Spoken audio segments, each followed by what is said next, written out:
Here's a second video that I'm going to do on implicit differentiation, where we actually work out problems. Please like, share, and subscribe. It doesn't cost you anything. Okay, so let's get started. It says, so the problem that we have in front of us, it says find dy over dx given this equation here.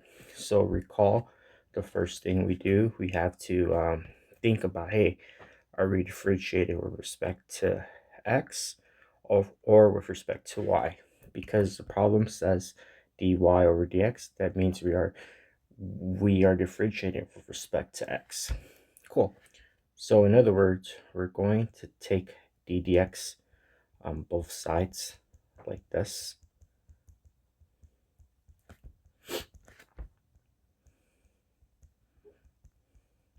And recall that we're going to use the distributive property of derivatives. So I'm going to distribute d over dx to every single term on the left.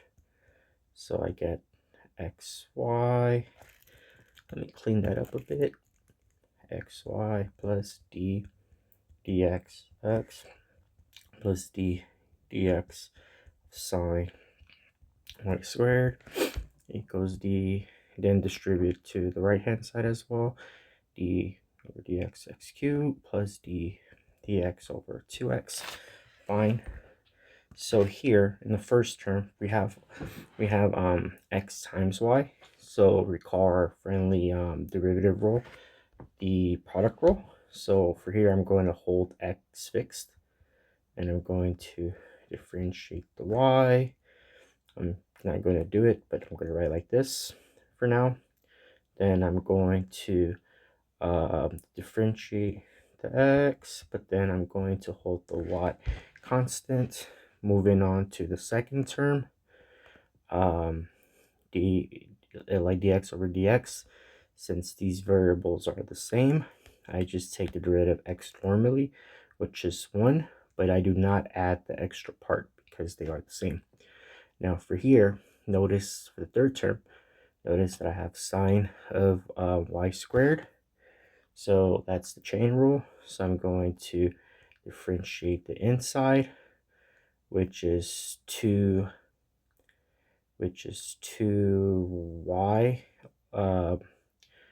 times cosine of y squared. But remember, the variables are different, so I have to add the dy dx part because they are different. Now for the right hand side, I have to differentiate x cubed normally, so I get 3x squared. But remember, x, these are the same variables, they're x's, so I do not add the extra part. The same thing for the last term here, these are x's, so I just differentiate 2x as is, so I get 2. Okay, now for this part here, we know that the derivative, okay, of y is just 1, so it's x dy dx. Then the derivative of dx over dx is just 1, so it's 1 times y, which is just what? Y. Then plus 1 plus 2y cosine y squared dy dx equals 3x squared plus 2. Now the goal here, what I want is I want to have dy over dx on the left hand side, and I want everything else to be on the right. In other words, dy over dx equals blah, blah, blah. So I'm going to move everything to the right hand side on the left that's not dy over dx. So I'm going to minus y on both sides, and I'm going to minus 1 on both sides. So I get x dy dx plus 2y cosine y squared dy dx equals 3x squared plus 2 minus y minus 1. And remember, so I want to move x and I want to move this as well to the right hand side. And the way how we do that is, this is a common technique that's going to appear a lot when you do more complicated problems. And the way how I get dy over dx by itself here is I'm going to factor dy dx. That's what we're solving for, treat it as a variable. So for the first term I have x, and for the second term I have 2y. equals cosine of y squared. Cool. So now I get 3x squared plus 2 minus y minus 1. So now, but I don't want dy over dx times this whole thing. So in other words, I'm going to divide that out. But what I do to one side, I do to the other side. So now I have dy over dx equals 3x squared plus, oh, and I could simplify here. 2 minus 1, it's what? 1 minus y over x plus 2y cosine of y over 2. And here we go. That will be our final answer. Okay, here's our second problem. For this problem, find dx over dy given this. Okay, so now we have to think about, hey, are we differentiating with respect to x or with respect to y? So what do you guys think? Is it dx over dy? Cool. Notice that the denominator says dy, so that means we are differentiating with respect to y. And if it isn't clear by now, whatever's in the denominator, that's what we are differentiating with respect to. Cool.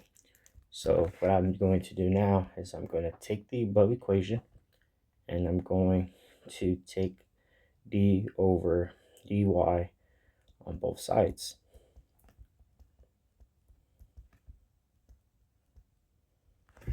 Okay, and I'm going to use again our trusty friend, the distributive property of derivatives. So on the left hand side, I'm going to distribute the d over dy to every term.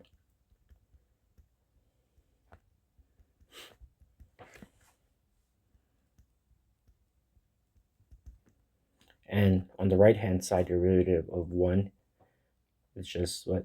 0. So make the right hand side 0. Okay, so now I'm going to differentiate every term now. So for the first term, notice that y and x are different. So if you haven't caught on now, when they're different, we differentiate as normal, but we add the dx over dy part. In other words, what this variable is, in other words, x, so we have to put dx divided by what we're differentiating with respect to. In this case, y, so it's dy. Great. Now for the second term, here we have a product xy, so we got to use our trusty friend, the product rule. So I always hold the first one fixed. It doesn't matter which one you hold fixed first, but I just do it that way. That's how I learned it. So we have x dy plus dx of dy. Hold on, let me just write it this way. Oh, I'm going to hold the last one fixed here. Good. And for the last part, notice that these are the same. So I'm going to differentiate y normally. Sorry, y squared normally. So it's going to be 2y. But because these variables are the same, I do not need to add the extra piece. Cool. So remember here, so doing a bit of cleanup.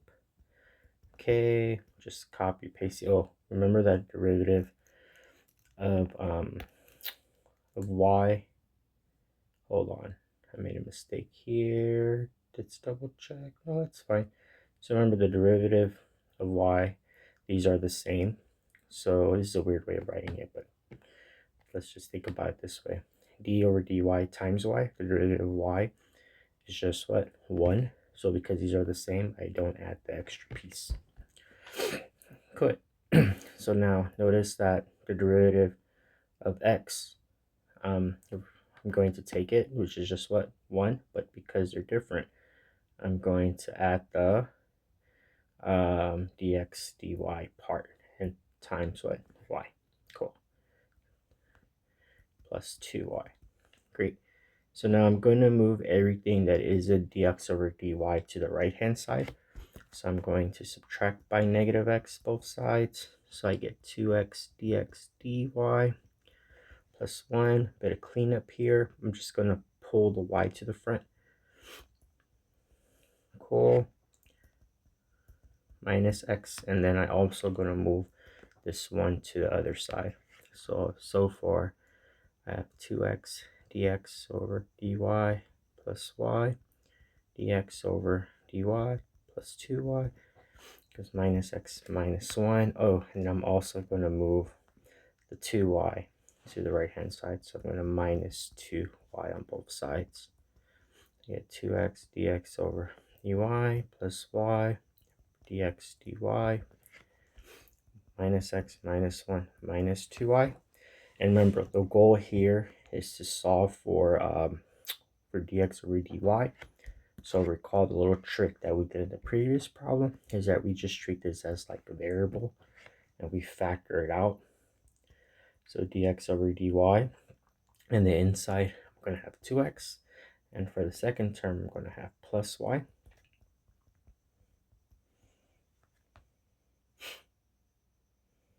And then I'm going to divide it out by 2x plus y. Hopefully I didn't make a mistake when I took the derivative, but that's okay. The main concept is here. Remember, in mathematics, don't focus too much about the calculation.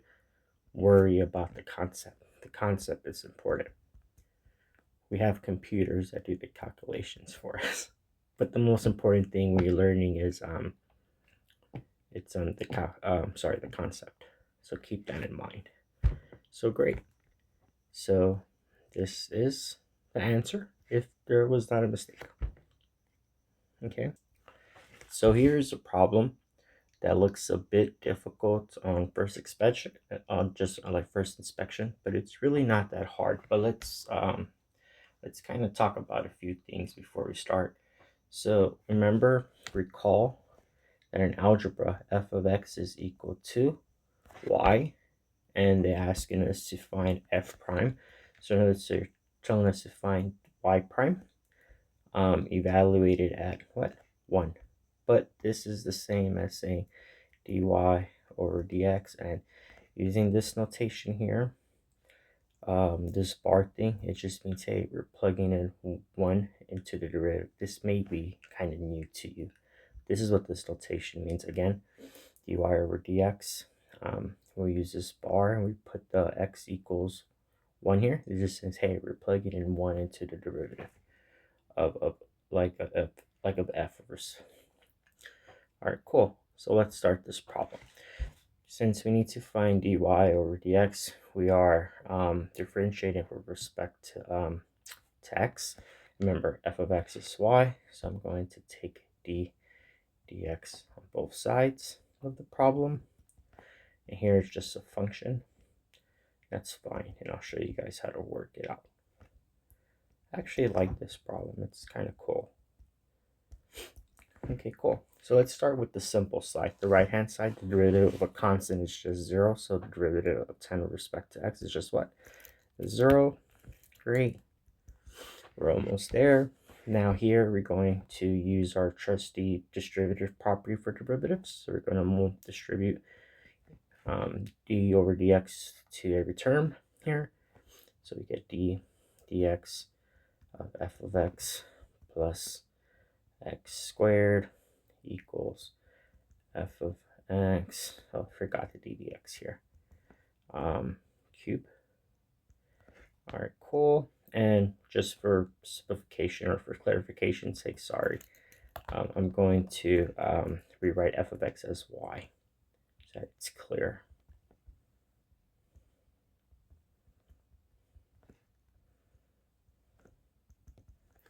All right, cool.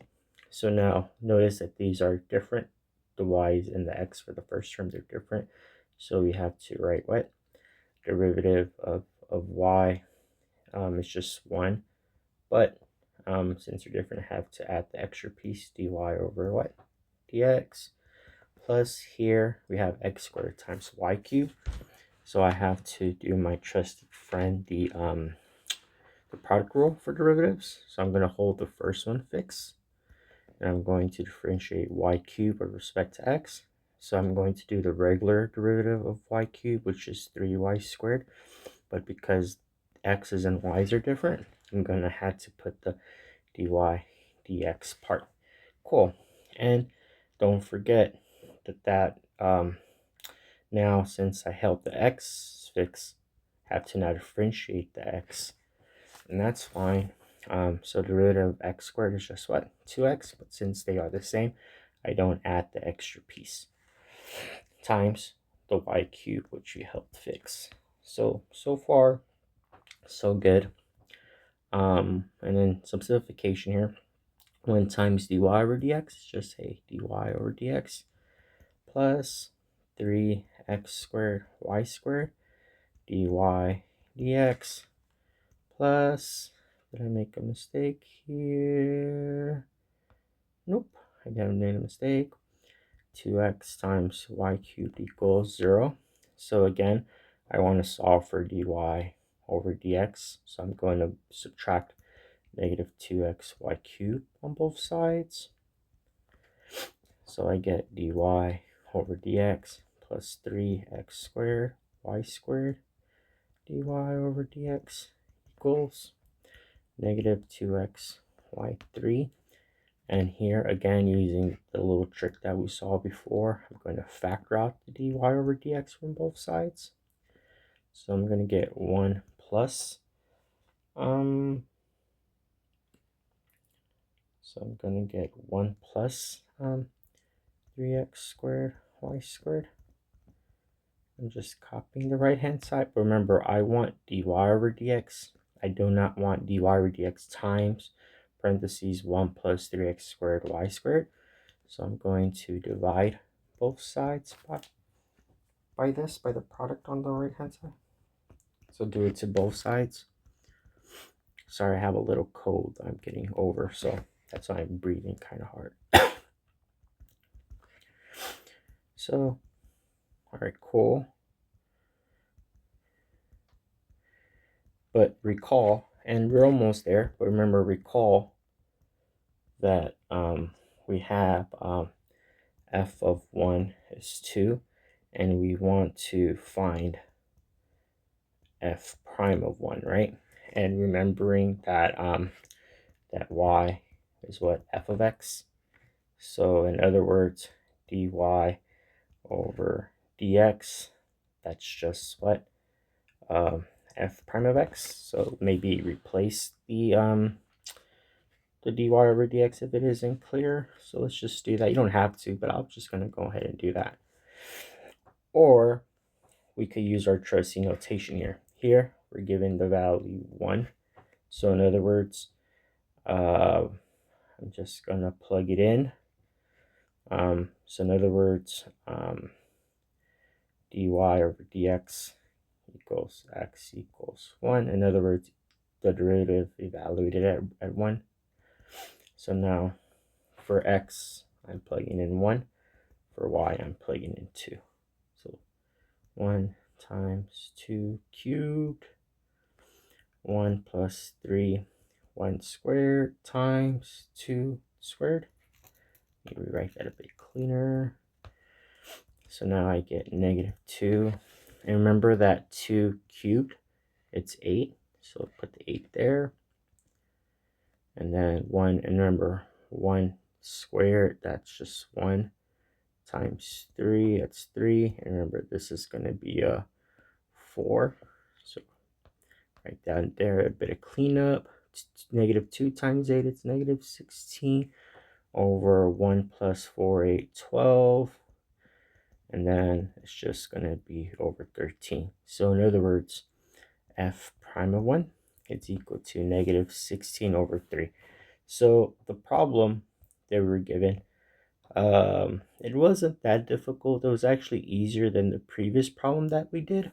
The only issue was just understanding what a function is, in other words, or just more precisely, function notation.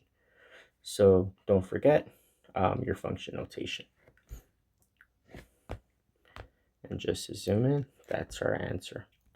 Okay, so here's a problem that's a bit more interesting. Actually, this is a pretty good test question. This type of problem, it's pretty much standard on a test. So, okay, without further ado, let's do it. So it says use implicit differentiation to find an equation of the tangent line to the curve at the point pi over 2 comma pi over 4, where the curve is this here.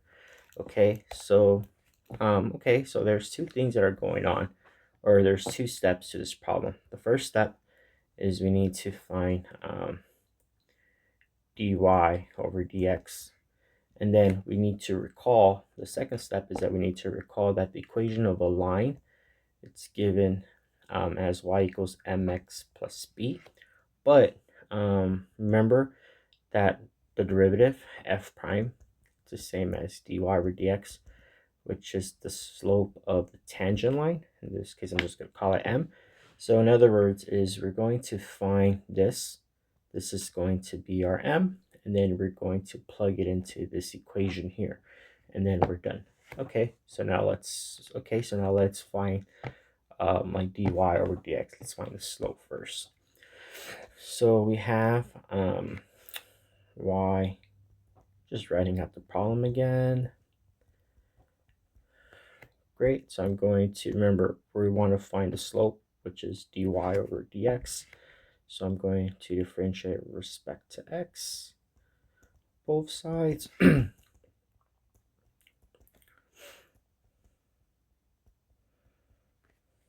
Cool. So now once we do that, on the left hand side I have to use the product rule. So I'm going to hold the first one fixed. So I'm going to differentiate the, just the sine 2x with respect to x. It's going to be 2 cosine of 2x. And because the x's are the same, I don't need to add the extra term or the extra piece to it. But now I have to differentiate the y. So derivative of y, it's 1, but since the x and the y's are different, I have to add the dy over dx part times sine of 2x, let that help fix. Now for the right hand side, I'm going to hold the x fixed, but I'm going to differentiate cosine 2y with respect to x. So in other words, it's going to be 2 times 2, and you do chain rule, so 2 times 2, derivative of y is just going to be 1, so it's going to be 2 times negative sine of 2y. But remember, the x's and y's are different variables, so I have to add the extra piece. Now I'm going to differentiate the x, and I'm going to hold the cosine 2y constant, and then what that gives us, it's going to be 1 times cosine of 2y. Okay, doing a bit of cleanup here, I get 2y cosine of 2x plus sine of 2x times dy over dx.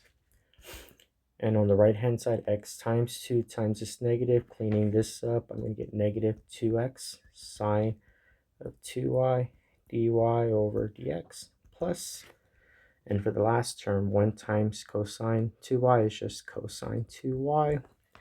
All right, cool. So the goal, remember, is to solve for dy dx. So I'm going to move this term here, the 2y times cosine 2x, to the right hand side. So I'm going to subtract it on both sides. Cool. So far I get sine of 2x dy over what? Dx equals minus 2x sine of 2y dy over dx plus cosine 2y minus negative 2y. Sorry, not sine, cosine of 2x. Okay, cool. And then now, since I want dy over dx on one side, I'm going to move this to the right. That means that I'm going to add it to both sides. So 2x sine 2y dy over dx plus 2x sine of 2y dy over dx. So now I get sine of 2x. Okay. Hold on, did I make a mistake? No, I did not. it did not. Nope, it didn't make a mistake. Okay, sorry I lost my train of thought. Now, returning to this problem, sine of 2x dy over dx plus 2x sine of 2y dy dx equals cosine of 2y minus negative 2y cosine of 2x. Okay, now I'm going to factor out the dy over dx, and then I'm going to be left with, for the first term, sine of 2x, and for the second term, 2x sine of 2y. And I'm just copying this. I could just use the lasso tool. Copy and then paste. Cool. So now I'm going to divide by sine over 2x plus 2x sine 2y on both sides.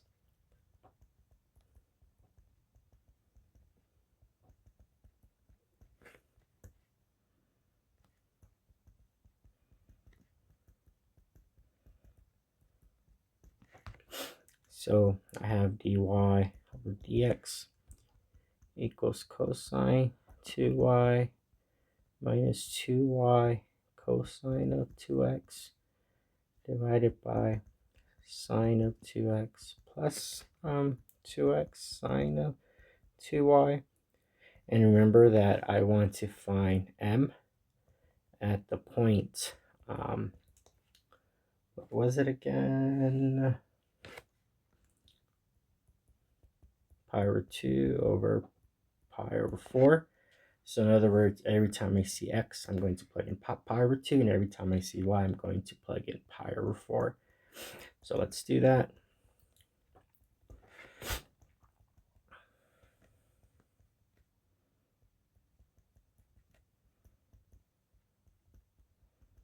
Just replacing the x's and y's.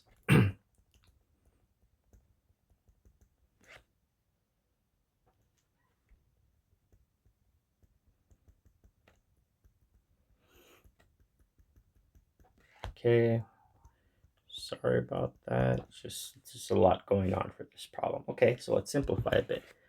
So 2 times pi over 4, this is just pi over 2. But remember that cosine of pi over 2 is just what? 0. So I could just cancel it out. Now here, 2 times pi over 4, the 2 and the 4, you could reduce it. So 2 goes to 2 once, and 2 goes into 4 twice. So we're going to have pi over 2, so it's negative pi over 2. But remember, here we're going to simplify this. 2 goes into 4 twice, so we really have what? Hold on, that should be an x, so that should really be pi over 2, and we get pi. And remember, cosine of pi, it's -1, so we get -1 times -1 on the top, and then for the bottom, the 2's would cancel, and we know that sine of 2, that's just what? 0. And then all right, cool. And then here the 2's would cancel, so we just have pi, and here we have sine of pi over 2, and that's just what? 1. All right, cool. So now we have dy over dx. Negative times negative, it's a positive, so we get pi over 2 divided by what? Pi. And okay, let's do it the long way. Remember, if the long fraction bar means division, so divided by pi. I'm going to write over 1 to emphasize that we are dividing fractions, and in mathematics we can't divide fractions directly. So in other words, I'm going to use KCF, keep, change, flip. So in other words, I'm going to keep the pi over 2. I'm going to change this to multiplication, and then I'm going to flip it. And then, so the pi's would cancel, so I just have what? 1/2. So the slope, it's going to be 1/2 at the point pi over 2, comma, pi over 4. Cool. And recalling that the m is equal to, the slope is equal to dy over dx. which is equal to f prime of x. Okay, at this point here. But anyhow, that's the first part. The second part would be we want to find the equation of the tangent line at the given point, and that just means y equals mx plus what, b. So we already have the m, so let's plug that in. 1/2 x plus b, and remember we have the point pi over 2 comma pi over 4, so we're going to plug in these values for x and y. So for y it's pi over 4, and for x it's pi over 2 plus b. And simplifying a bit, we get pi over 4 equals pi over 4 plus b, and I want to solve for b. So if I subtract negative pi over 4 on both sides, I get 0 equals what, b. So going back to here, the equation of the line that I have so far, we know that b is 0, so let's just plug that in. So y is equal to 1/2 x plus 0, which is just y equals 1/2 x. So this would be the equation of the tangent line to the given curve at pi over 2 comma pi over 4, and then we're done. And if you want me to work out more problems, or for those of you who are struggling, write in the comment section, what math content videos would you like to see. And as always, please like, share, and subscribe. It doesn't cost you anything. And thank you for watching.